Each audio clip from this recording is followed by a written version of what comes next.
In Campbell Biology, the 9th edition, on page 572,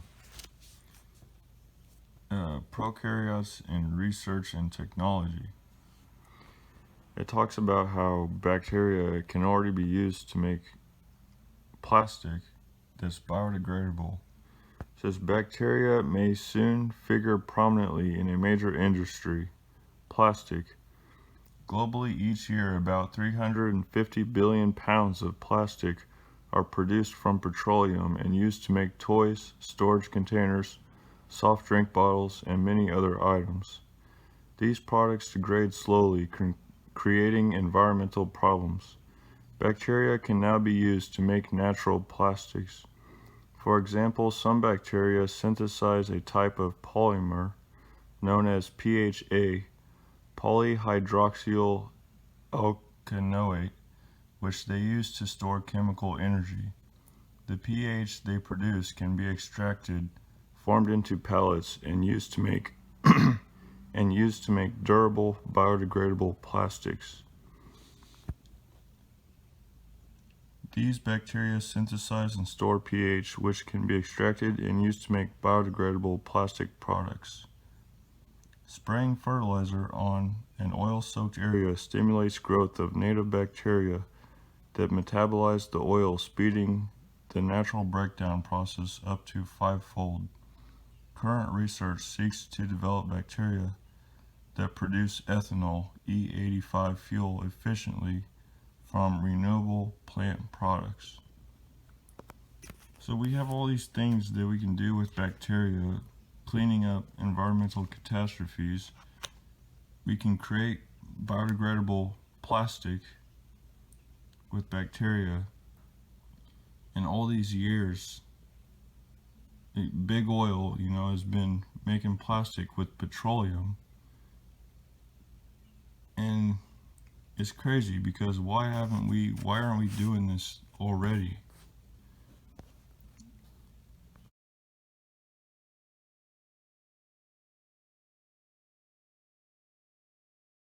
Desalination. Converting seawater to fresh water is feasible in locations where water is scarce and energy is abundant. There is, of course, a vast amount of water, albeit salty, in the ocean.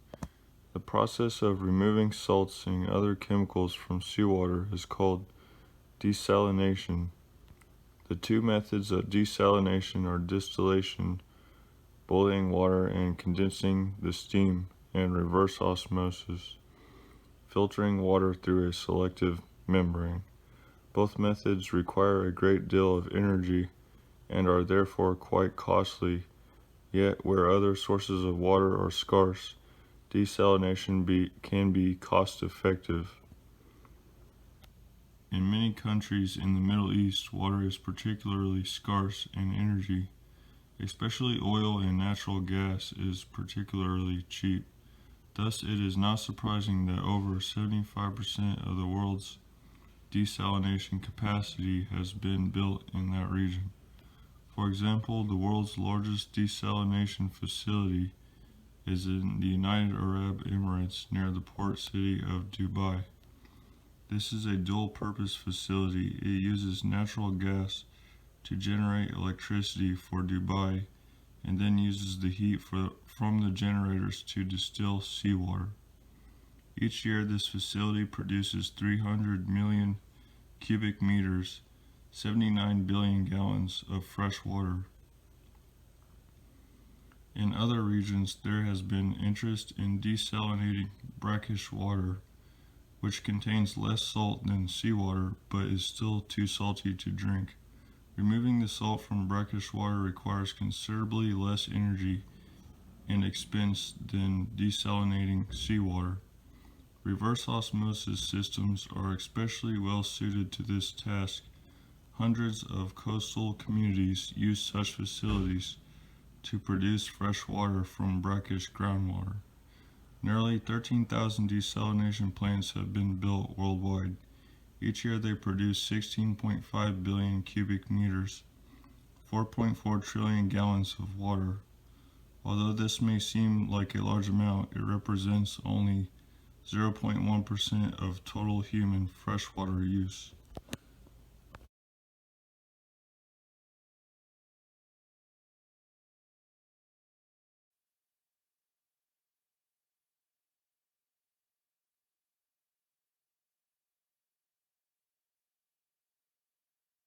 Ford and Dassel never intended cars to use gasoline. 8-15-5. Henry Ford's first Model T was built to run on hemp gasoline, and the car itself was constructed from hemp. On his large estate, Ford was photographed among his hemp fields. The car, grown from the soil, had hemp plastic panels whose impact strength was 10 times stronger than steel. Popular Mechanics, 1941. http://www.illuminati-news.com/marijuana-conspiracy.htm. Rudolf Diesel, the inventor of the diesel engine, designed it to run on vegetable and seed oils like hemp. He actually ran the thing on peanut oil for the 1900 World's Fair. Henry Ford used hemp to not only construct cars, but also fuel them. As an alternative to methanol, hemp has at least one glowing report. The plant produces up to 4 times more cellulose per acre than trees. And a hemp crop grows a little quicker than a forest. As for an alternative to petroleum, hemp grows like mad from border to border in America, so shortages are unlikely. And, unlike petrol, unless we run out of soil, hemp is renewable. Growing and harvesting the stuff has much less environmental impact than procuring oil. Hemp fuel is biodegradable, so oil spills become fertilizer, not eco-catastrophes. Hemp fuel does not contribute to sulfur dioxide air poisoning. Other noxious emissions like carbon monoxide and hydrocarbons are radically slashed by using biodiesel. Hemp fuel is non-toxic and only a mild skin irritant. Anybody who has ever cleaned out an old carburetor with gasoline can confirm the same is not true for petrol. Growing hemp for fuel would be a tremendous boon for American farmers and the agricultural industry, as opposed to people like, say, the Bush family. And that's why hemp might not go anywhere as a fuel alternative.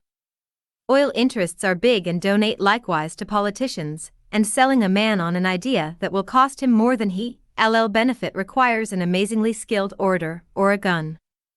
Unfortunately, unless you read the federal government, gunpoint conversions are usually illegal. Ergo, PR is about the best bet right now. There are many people working hard on this front, including the hemp car and its intrepid crew.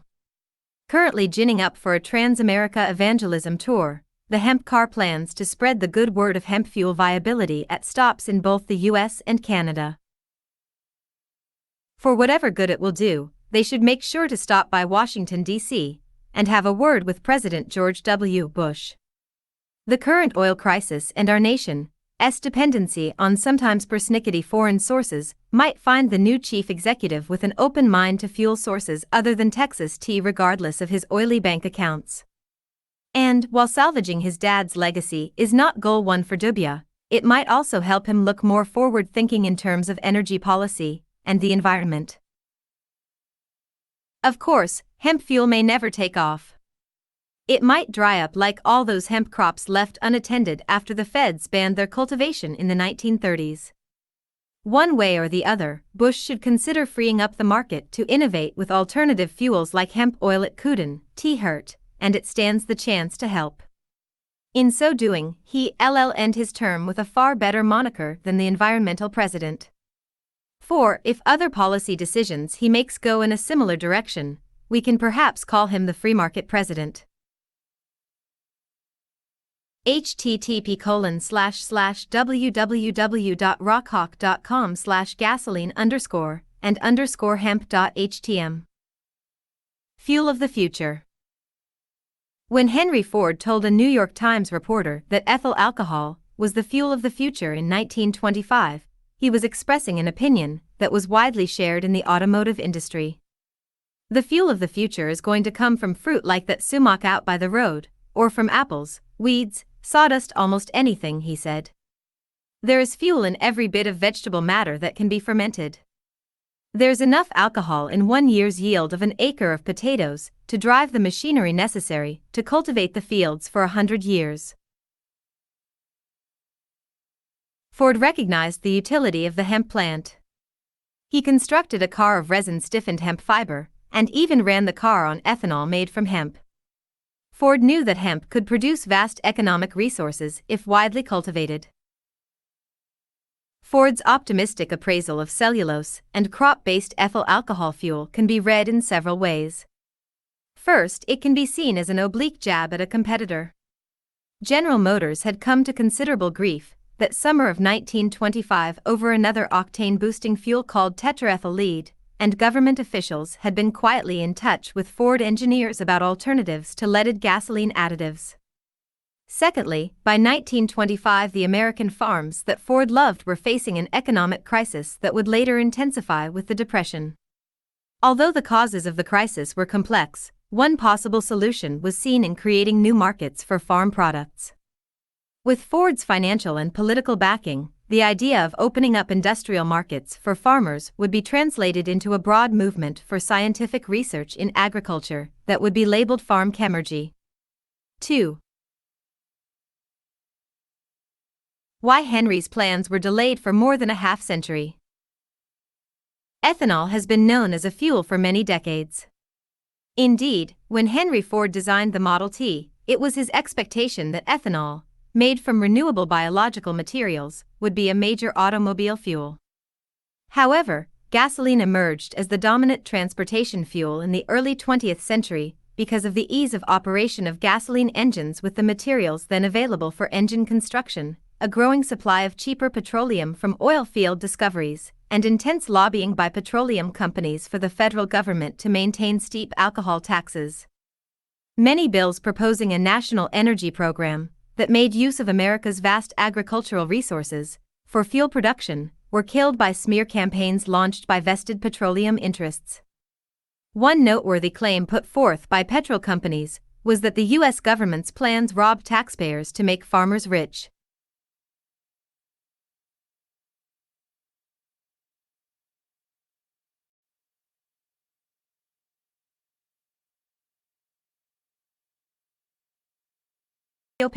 Patriot. Have so many words. Reason Bill Gates is buying U.S. land. 04 Tuesday, May 2021. Posted by Radio Patriot in American Spirit. Is almost equal to one comment. There's a lot more to it that people aren't understanding yet about the global Marxist agenda. Bill Gates and the Chinese are not just buying up farmland for that purpose. What they are doing, locking up land, not just private land, but in wilderness areas, national anything to do with land, conservation programs that literally pay farmers, dairymen, etc. to not use their land, is working towards their real agenda. There will be no rural areas, nor farm ground. There will be 11 regions in the U.S. where what's left of the population, after their depopulation plan, will only be allowed to live. What is happening right now in northern NV for the first smart city being built on 67,000 acres, with the demo-communist governor's plan to make it a law for the big tech/humanists to be their own government, is the start of the plan.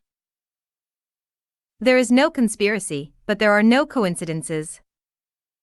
On February 26, Nevada Governor Steve Sisolak formally proposed legislation that would authorize techno-governments. The legislation would allow companies working in innovative areas such as blockchain, Internet of Things, artificial intelligence, etc., to be granted a county government for tracts of virgin land greater than 50,000 acres. This would mean big tech companies can establish smart cities from the ground up and control judicial, educational, police, and other county-level governing authorities. In this Exopolitics Today podcast, Dr. Michael Salla discusses the proposed bill and why it makes the need for full disclosure more urgent than ever before.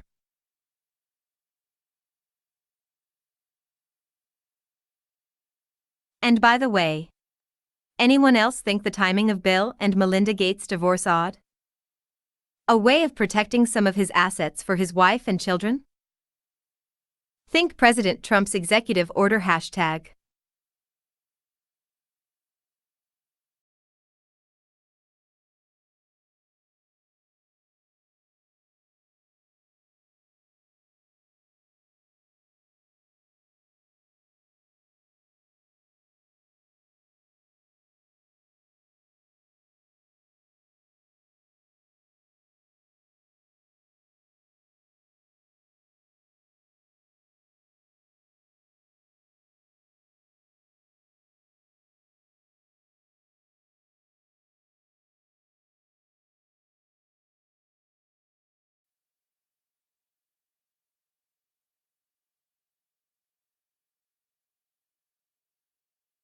Marsh-Billings Rockefeller National Historical Park. About making an impact. Share your park. Visiting the park. Marsh-Billings Rockefeller information. Marsh-Billings Rockefeller in Vermont is the only national park to focus on conservation history and the evolving nature of land stewardship in America. Opened in June 1998, Vermont's first national park preserves and interprets the historic Marsh-Billings Rockefeller property. The park is named for George Perkins Marsh, one of the nation's first global environmental thinkers, who grew up on the property, and for Frederick Billings, an early conservationist who established a progressive dairy farm and professionally managed forest on the former Marsh Farm. Frederick Billings's granddaughter, Mary French Rockefeller, and her husband, conservationist Lawrence S. Rockefeller, sustained Billings's mindful practices in forestry and farming on the property over the latter half of the 20th century. In 1983, they established the Billings Farm and Museum to continue the farm's working dairy and to interpret rural Vermont life and agricultural history. Walk through one of Vermont's most beautiful landscapes, under the shade of sugar maples and 400-year-old hemlocks, across covered bridges and alongside rambling stone walls. This is a landscape of loss, recovery, and conservation. This is a story of stewardship, of people taking care of places, sharing an enduring connection to land, and a sense of hope for the future. Stay connected. Stay inspired, sign up for our emails, learn how to become a member, and follow us on social media to get the latest park stories. Stay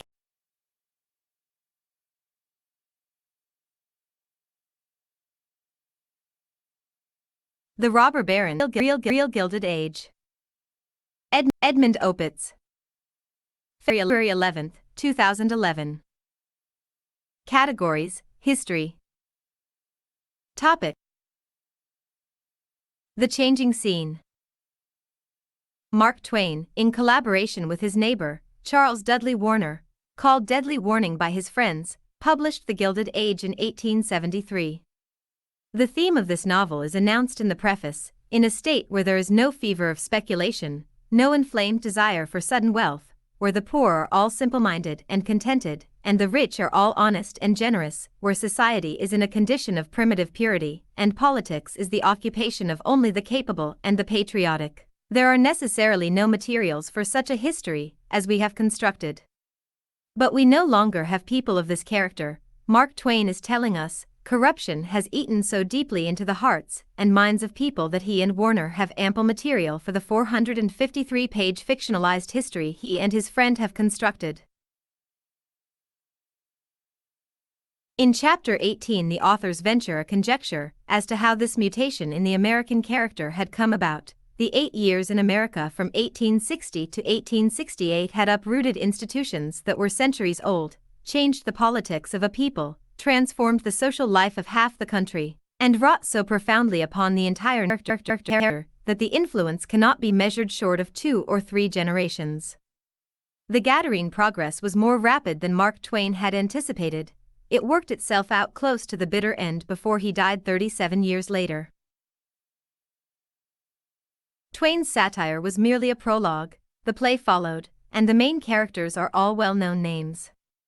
There was Commodore Vanderbilt, who conferred that naval distinction on himself, because he ran a ferry boat between Staten Island and the Battery, and Jay Gould, who built himself a mansion just up the road from the property which now houses the Foundation for Economic Education. There was Daniel Drew, and Jim Fisk, and Andrew Carnegie. There was Huntington, Stanford, Harriman, Rockefeller, and Morgan. I've listed here 10 names, add 10 more if you wish, or a thousand more. The point is that these robber barons, as they've been called, were a mere handful of men whose deeds and misdeeds have been lovingly chronicled by 3 generations of journalists and muckrakers. Conniving with politicians. These extravagant characters have been represented as exemplars of unrestrained individualism at its worst, fiercely competitive, practitioners of undiluted laissez-faire capitalism. They were nothing of the sort. So far were they from wanting a genuinely free market that senators and paid off judges in order to stifle competition. They did not want a government that would let them alone, they wanted a government they could use. Had they been able to understand the original idea of laissez-faire, they would have opposed it. They were not individualists, they did not believe in a fair field and no favor, they stacked the odds against their competitors. The last thing Vanderbilt, Gould, Carnegie, and the others wanted was open competition in a game where the best man wins. To the contrary, they connived with politicians to obtain advantages for themselves by controlling government and the law. They manipulated the public power for private gain. And the government was eager to oblige. This was done openly, and virtually everyone knew about it. Witty commentators referred to certain politicians as the senator from coal, or the senator from railroads, or the senator from steel. Observing the situation in Pennsylvania, one critic was led to remark that Standard Oil had done everything with the legislature, except refine it. Such political practices were a far cry from the vision of James Madison, who had declared that justice is the end of government, and justice is the end of civil society. The Gilded Age was a throwback to the age-old practice of using political power for the economic advantage of those who hold office and for their friends. If you want the story of these men and their times, a good place to start is Gustavus Meyer's History of the Great American Fortunes. First published in 1907, this book went through several editions here and in England. It was published in a large inexpensive edition in 1936 as a modern library giant. I bought my second-hand copy in 1953, the original purchaser bought his in 1939, and it contains a gracious inscription by Myers himself, "May you be included in my next supplement to this tome." Myers tells the reader that he was just a reformer when he began his research, eager to reveal the unsavory tactics of rapacious men in business and industry in the absence of government supervision of economic life. Only later did he conclude that a radical restructuring of society, some form of socialism, was the only answer. The conclusion is a strange one. Myers demonstrates throughout his book that such powers as government exercised in this nation during the Gilded Age were misused so as to wrongfully give monetary advantage to some at the expense of others. If this government with a little power did harm, there is no reason at all to assume that a new government wielding a lot of power will do good. I have gone through Myers' book and underlined every passage which describes a sinister alliance between politicians and these fortune hunters. There are some 150 such passages. Let me offer you a representative sample. Peculiar special privileges, worth millions of dollars. As a free gift from government. The free use of the people's money, through the power of government. A notorious violator of the law, invoking the aid of the law to enrich himself still further. Causing public money to be turned over to his private treasury. By either the tacit permission or connivance of government. The simple mandate of law was sufficient authorization for them to prey upon the whole world outside their charmed circles. While it was essential to control lawmaking bodies, it was imperative to have as their auxiliary the bodies that interpreted the law. That is, the courts. I think you catch the flavor of Mr. Myers' book. He is a moralist, he is indignant, he preaches a hellfire and brimstone sermon against the wicked men who took advantage of their fellow Americans by subverting the law from its proper role of administering an even-handed justice between person and person. They bent the law into an instrument of plunder. But Myers is not a philosopher. He does not shape his material according to a coherent theory of the economic and political orders. Gaudy tales about these few unprincipled buccaneers distract our attention away from the millions of Americans on the farm and in the workshops. These hard-working people constituted the real American economy during the Gilded Age. This bustling, surging economy of ours received immigrants from Europe at a rate of about 1 million a year, and it absorbed them on our farms and in other places of work. The standard of living was rising all the while. Wages doubled between 1870 and 1900. It was an age of invention. During the 80 years from 1790 to 1870, the U.S. Patent Office had granted just over 40,000 patents. During the next 30 years it granted just over 400,000. New types of farm machinery transformed agriculture. To cite one instance, not 1 bushel of wheat had been raised in the Dakota Territory before 1881. By 1887 its wheat crop was 62 million bushels. In 1870 there was nothing that could be called an American steel industry.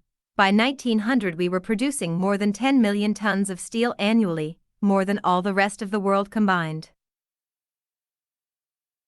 The economic opportunity in America attracted millions of foreigners to these shores during these decades. These men, women and children did not uproot themselves from Europe, leaving family and friends, then undertake an uncomfortable ocean voyage, in order to be exploited. They came here because they could, by their own efforts, forge a better life for themselves in the freest economy the world had yet known.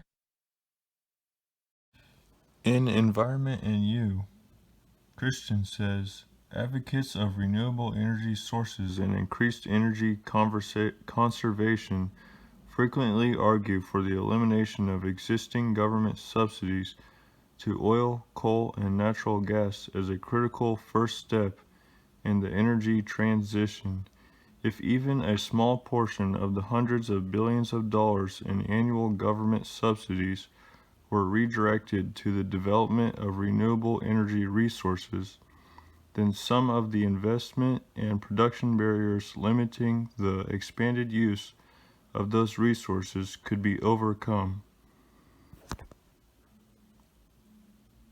Externalized cost. The price we pay for a gallon of gas or a kilowatt hour of electricity does not capture all the costs associated with its production and use. Instead, many costs are externalized. For example, government subsidies for the development of fossil fuels are not reflected in the price of energy from these sources. In the United States, oil and coal companies receive billions of dollars a year in direct and indirect government subsidies. These subsidies lower the market price of these fuels, reducing incentives for consumers to conserve energy and use renewable energy resources. Many of the environmental impacts of fossil fuels are externalized. For example, the combustion of coal in electric power plants and of gasoline in cars results in air pollution that causes asthma, emphysema, and other respiratory ailments. The costs associated with these health problems are not reflected in the price that consumers pay for electricity or gasoline. The presence of external costs makes the use of fossil fuel seem to be cheaper than it actually is and makes renewable alternatives appear less competitive.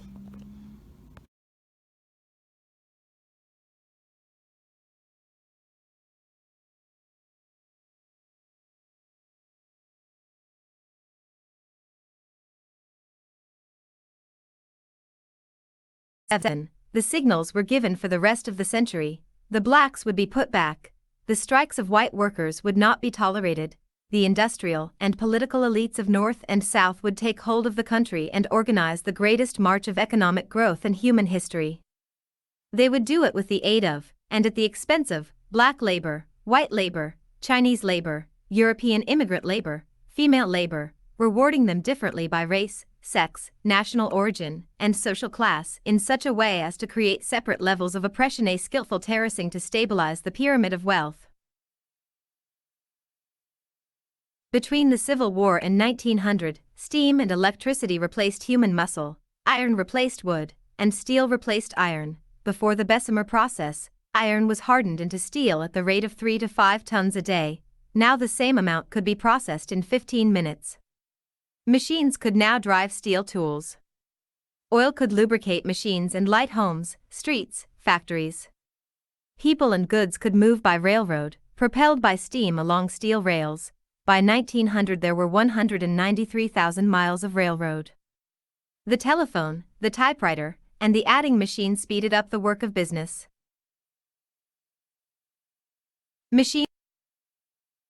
To accomplish all this required ingenious inventors of new processes and new machines, clever organizers and administrators of the new corporations, a country rich with land and minerals, and a huge supply of human beings to do the backbreaking, unhealthful, and dangerous work.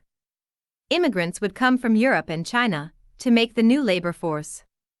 Farmers unable to buy the new machinery or pay the new railroad rates would move to the cities. Between 1860 and 1914, New York grew from 850,000 to 4 million, Chicago from 110,000 to 2 million, Philadelphia from 650,000 to 1.5 million. In some cases the inventor himself became the organizer of businesses, like Thomas Edison, inventor of electrical devices. In other cases, the businessman compiled other people's inventions, like Gustavus Swift, a Chicago butcher, who put together the ice-cooled railway car with the ice-cooled warehouse to make the first national meat-packing company in 1885. James Duke used a new cigarette rolling machine that could roll, paste, and cut tubes of tobacco into 100,000 cigarettes a day. In 1890 he combined the 4 biggest cigarette producers to form the American Tobacco Company. While some multimillionaires started in poverty, most did not. A study of the origins of 303 textile, railroad, and steel executives of the 1870s showed that 90% came from middle or upper-class families. The Horatio Alger stories of rags to riches were true for a few men, but mostly a myth, and a useful myth for control. Most of the fortune building was done legally, with the collaboration of the government and the courts. Sometimes the collaboration had to be paid for. Thomas Edison promised New Jersey politicians $1,000 each in return for favorable legislation. Daniel Drew and Jay Gould spent $1 million to bribe the New York legislature to legalize their issue of $8 million in watered stock, stock not representing real value, on the Erie Railroad. The first transcontinental railroad was built with blood, sweat, politics, and thievery, out of the meeting of the Union Pacific and Central Pacific Railroads. The Central Pacific started on the West Coast going east. It spent $200,000 in Washington on bribes to get 9 million acres of free land and $24 million in bonds, and paid $79 million, an overpayment of $36 million, to a construction company, which really was its own. The construction was done by 3,000 Irish and 10,000 Chinese, over a period of 4 years, working for $1 or $2 a day. The Union Pacific started in Nebraska going west. It had been given 12 million acres of free land and $27 million in government bonds. It created the Credit Mobilier Company and gave them $94 million for construction, when the actual cost was $44 million. Shares were sold cheaply to congressmen to prevent investigation. This was at the suggestion of Massachusetts Congressman Oakes Ames, a shovel manufacturer and director of Credit Mobilier, who said, "There is no difficulty in getting men to look after their own property." The Union Pacific used 20,000 workers, war veterans and Irish immigrants, who laid 5 miles of track a day and died by the hundreds in the heat, the cold, and the battles with Indians opposing the invasion of their territory. Both railroads used longer, twisting routes to get subsidies from towns they went through. In 1869, amid music and speeches, the two crooked lines met in Utah. The wild fraud on the railroads led to more control of railroad finances by bankers, who wanted more stability profit by law rather than by theft. By the 1890s, most of the country's railway mileage was concentrated in 6 huge systems. 4 of these were completely or partially controlled by the House of Morgan, and 2 others by the bankers Kuhn, Loeb and Company. J.P. Morgan had started before the war, as the son of a banker who began selling stocks for the railroads for good commissions. During the Civil War he bought 5,000 rifles for $3.50 each from an army arsenal, and sold them to a general in the field for $22 each. The rifles were defective, and would shoot off the thumbs of the soldiers using them. A congressional committee noted this in the small print of an obscure report, but a federal judge upheld the deal as the fulfillment of a valid legal contract. Morgan military Civil War 300 substitute. So did Rockefeller, Carnegie, J. Gould, James Mellon. Mellon's father had written to him that a man may be a patriot without risking his own life or sacrificing his health. There are plenty of lives less valuable. It was the firm of Drexel, Morgan and Company that was given a U.S. government contract to float a bond issue of $260 million. The government could have sold the bonds directly. It chose to pay the bankers $5 million in commission. On January 2, 1889, as Gustavus Myers reports,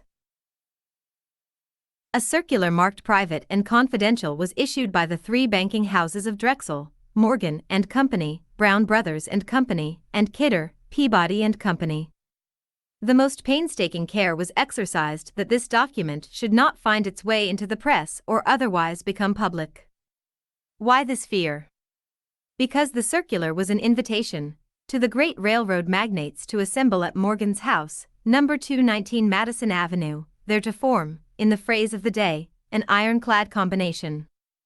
A compact which would efface competition among certain railroads, and unite those interests in an agreement by which the people of the United States would be bled even more effectively than before.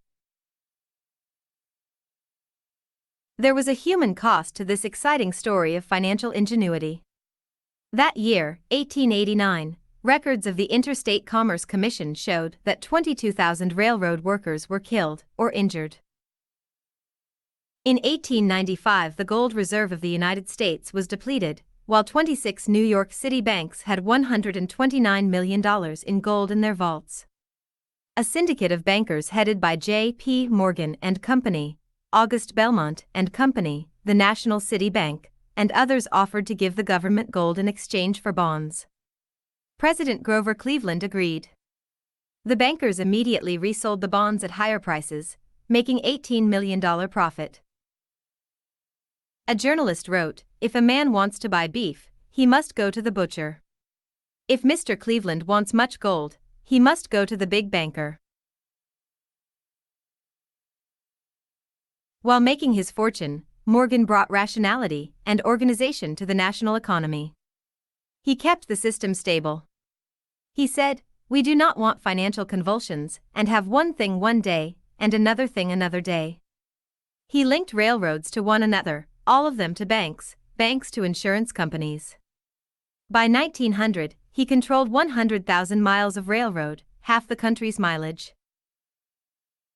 3 insurance companies dominated by the Morgan Group had $1 billion in assets. They had $50 million a year to invest money by ordinary people for their insurance policies. Louis Brandeis, describing this in his book Other People's Money, before he became a Supreme Court justice, wrote, "They control the people through the people's own money." John D. Rockefeller started as a bookkeeper in Cleveland, became a merchant, accumulated money, and decided that, in the new industry of oil, who controlled the oil refineries controlled the industry. He bought his first oil refinery in 1862, and by 1870 set up Standard Oil Company of Ohio, made secret agreements with railroads to ship his oil with them if they gave him rebates discounts on their prices, and thus drove competitors out of business. One independent refiner said, "If we did not sell out, we would be crushed out." There was only one buyer on the market, and we had to sell at their terms.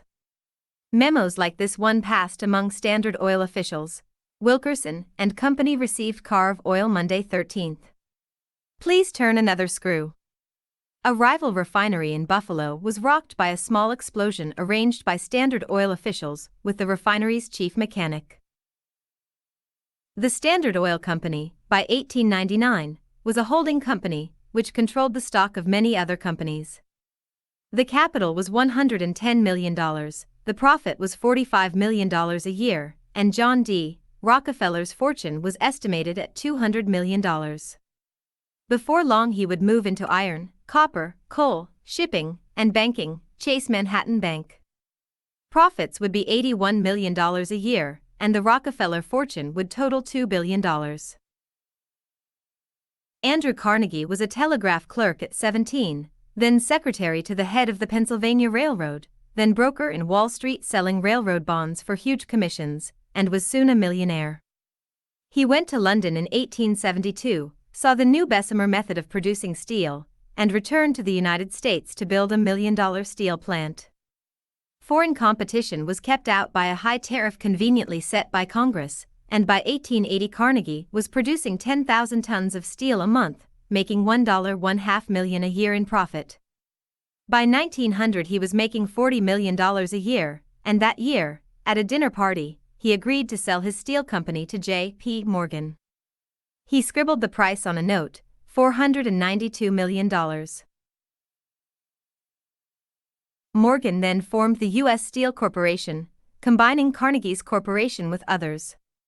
He sold stocks and bonds for $1,300 million, about $400 million more than the combined worth of the companies, and took a fee of $150 million for arranging the consolidation. How could dividends be paid to all those stockholders and bondholders? By making sure Congress passed tariffs keeping out foreign steel, by closing off competition, and maintaining the price at $28 a ton, and by working 200,000 men 12 hours a day for wages that barely kept their families alive. And so it went, in industry after industry, shrewd, efficient businessmen building empires, choking out competition, maintaining high prices, keeping wages low, using government subsidies. These industries were the first beneficiaries of the welfare state. Of the century, American Telephone and Telegraph had a monopoly of the nation's telephone system. International Harvester made 85% of all farm machinery, and in every other industry resources became concentrated, controlled. The banks had interests in so many of these monopolies as to create an interlocking network of powerful corporation directors, each of whom sat on the boards of many other corporations. According to a Senate report of the early 20th century, Morgan at his peak sat on the board of 48 corporations, Rockefeller, 37 corporations.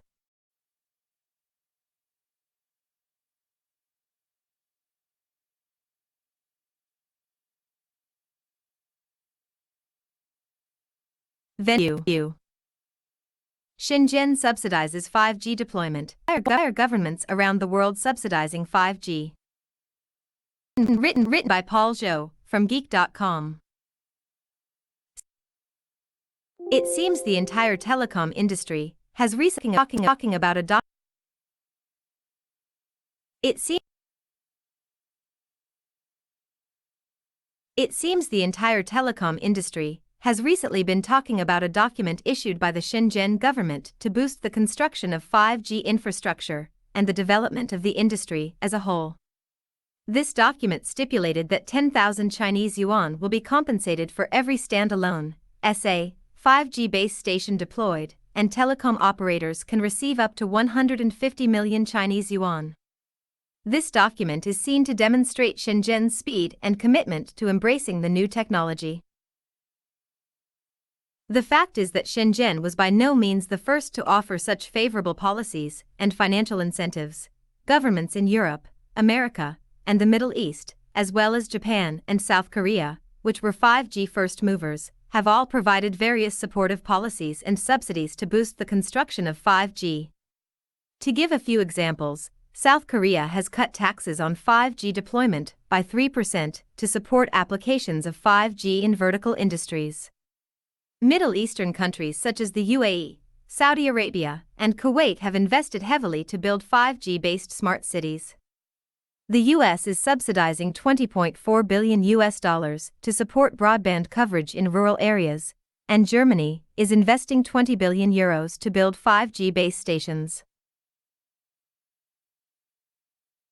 What makes 5G so exceptional that the governments around the world are subsidizing it? In this article, we will take a deeper look into both this document from Shenzhen and the specific measures taken by the countries that first deployed 5G. Then, we'll be able to analyze the rationale behind these subsidies and their significance to other countries and regions in 5G deployment. Shenzhen takes the lead to subsidize 5G deployment, financial support for base station construction, and electricity. On September 11th, the Shenzhen government online website released a notice of Shenzhen Municipal's government. The release also mentions that, by the end of August 2020, Shenzhen will build 45,000 5G base stations, become the first city with full 5G coverage, and have the highest density of 5G base stations in China. To attain the above goals, the Shenzhen government will optimize its investment priorities to support 5G development by taking advantage of special municipal funds. The government will support the 5G industry in various ways, including direct funding, subsidized loans, and risk compensation. Support will be provided in such areas as 5G network build-out, technological innovation, application demonstration, and environment construction. Telecom operators that complete 5G base station construction targets as scheduled will be able to receive subsidies. More specifically, they will be rewarded 10,000 Chinese yuan for every base station constructed using the SA model, with each operator capable of receiving a maximum of 150 million Chinese yuan in compensation. In addition to direct financial incentives, Shenzhen will also provide support for other resources like electricity and land use rights. Electricity used by 5G base stations built by telecom operators and China Tower will be eligible for commercial power cost reduction subsidies. The electricity usage of 5G base stations will be subsidized for 3 consecutive years under the same standards used for national high-tech enterprises above designated size in the advanced manufacturing or high-tech manufacturing industries. Each year, 5G base station construction requiring separate land use rights will be included as part of the government's annual construction plan, and relevant departments will need to promptly respond to such according to their specific responsibilities. This notice features comprehensive and large subsidies, as well as detailed and executable plans. Much like the earlier announcement that China Telecom and China Unicom would work together to build and share 5G networks in 15 cities, the release of this document is seen as another iconic event in accelerating the deployment of 5G in China. It is widely held across the industry that other provincial and municipal governments of China will soon follow Shenzhen's example to further boost China's 5G deployment. First mover countries' 5G subsidies, from construction subsidies to application funding. China's 5G licenses were issued on June 6 this year, over 3 licenses, and deployed 5G early.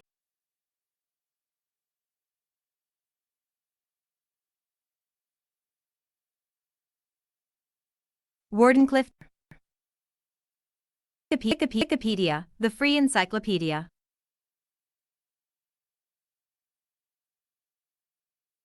Wardenclyffe Tower, 1901 to 1917, also known as the Tesla Tower, was an early experimental wireless transmission station designed and built by Nikola Tesla on Long Island in 1901 to 1902, located in the village of Shoreham, New York. Tesla intended to transmit messages, telephony, and even facsimile images across the Atlantic to England and to ships at sea based on his theories of using the Earth to conduct the signals. His decision to scale up the facility and implement his ideas of wireless power transmission to better compete with Guglielmo Marconi's radio-based telegraph system was met with refusal to fund the changes by the project's primary backer, financier J.P. Morgan. Additional investment could not be found, and the project was abandoned in 1906, never to become operational. In an attempt to satisfy Tesla's debts, the tower was demolished for scrap in 1917, and the property taken in foreclosure in 1922. For 50 years, Wardenclyffe was a processing facility producing photography supplies. Many buildings were added to the site, and the land it occupies has been trimmed down from 200 acres, 81 ha, to 16 acres, 6.5 ha, but the original, 94 by 94 feet, 29 by 29 m, brick building designed by Stanford White remains standing to this day. In the 1980s and 2000s, hazardous waste from the photographic era was cleaned up, and the site was sold and cleared for new development. A grassroots campaign to save the site succeeded in purchasing the property in 2013, with plans to build a future museum dedicated to Nikola Tesla. In 2018, the property was listed on the National Register of Historic Places too. Contents: 1. Design and operational principles.